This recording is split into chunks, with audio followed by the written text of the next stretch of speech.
hablarse del feminismo como si fuese una cosa unívoca, como si hubiese un feminismo, cuando lo cierto es que hay al menos 3 grandes olas de feminismo y una última expresión post-identitaria que se ha dado en llamar teoría queer. En este video te voy a tratar de explicar de forma muy sintética cada una de estas expresiones. Empecemos por la primera. La primera ola del feminismo tiene sus orígenes en el Renacimiento. De esta época eran textos como La ciudad de las damas, La igualdad de los sexos, La mujer honesta. En aquel entonces empezaba a demandarse la incorporación de la mujer al mundo de la sabiduría, al mundo de la academia. Pero la primera ola del feminismo va a irrumpir con toda su fuerza, sobre todo en el marco de las revoluciones burguesas, de las revoluciones liberales del siglo XVIII, Francia, Estados Unidos e Inglaterra. Si pudiésemos hacer un resumen de cuáles son las dos demandas fundamentales del feminismo de primera ola, tendríamos que decir igualdad ante la ley y acceso a la ciudadanía para la mujer.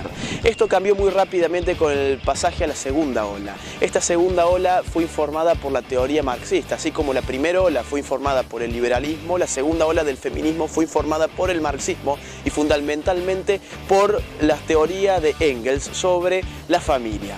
Aquella teoría que se plasmó en 1884 en su libro titulado El origen del Estado, la familia y la propiedad privada. Este libro puede resumirse en una frase bien concreta que dice así: en la familia el hombre es el burgués y la mujer es el proletariado.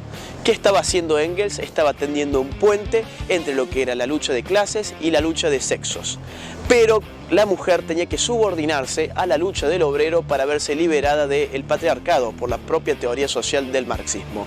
Esta segunda ola del feminismo fracasó rápidamente, sobre todo con la experiencia de la Unión Soviética, donde la mujer, lejos de liberarse de sus cadenas, vio ajustárselas cada vez más. Allí va a nacer entonces la tercera ola del feminismo, en Occidente, fundamentalmente con el libro El segundo sexo de Simone de Beauvoir.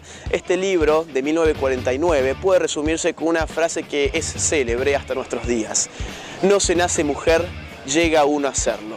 Eso significa la aparición de los fundamentos filosóficos de la ideología de género. La ideología de género no es otra cosa que la comprensión anticientífica de nuestra sexualidad, que la desarraiga de sus componentes naturales para dejarle a la cultura un espacio monopólico. La sexualidad pasa a ser simplemente un constructo de la cultura.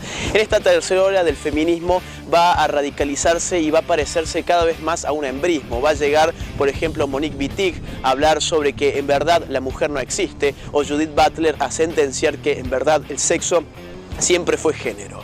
Debemos insistir en que estas últimas expresiones del feminismo tocan más bien lo que es un verdadero embrismo, es decir, la otra cara del machismo, un feminismo que pasa a ser motorizado no por el amor hacia la mujer, sino por el odio hacia el hombre.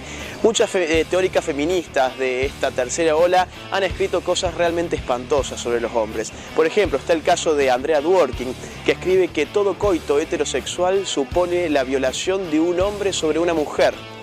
Sheila Jeffries, que dice, por ejemplo, que cuando una mujer llega a un orgasmo con un hombre, lo único que está haciendo es reproducir el sistema del patriarcado. O, por ejemplo, Monique Wittig, quien afirma que al hacerse lesbiana es contrarrestar el poder político, económico e ideológico de los hombres. Ni qué hablar de Robin Morgan, que dicen que el odio político hacia el hombre es un honorable acto de toda mujer. O, por ejemplo, Valerie Solanas, que nos afirma que tratar al hombre de animal es halagarlo, porque el hombre es una máquina, es un consolador andante.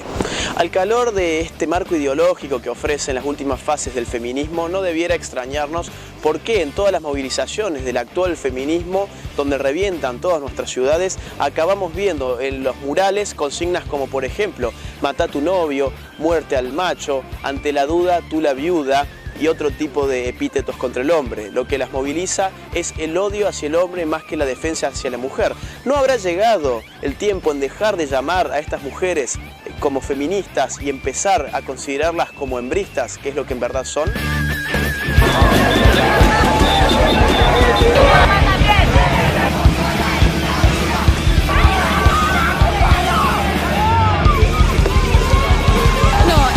La que reprime y la que agrede es la policía, no las mujeres.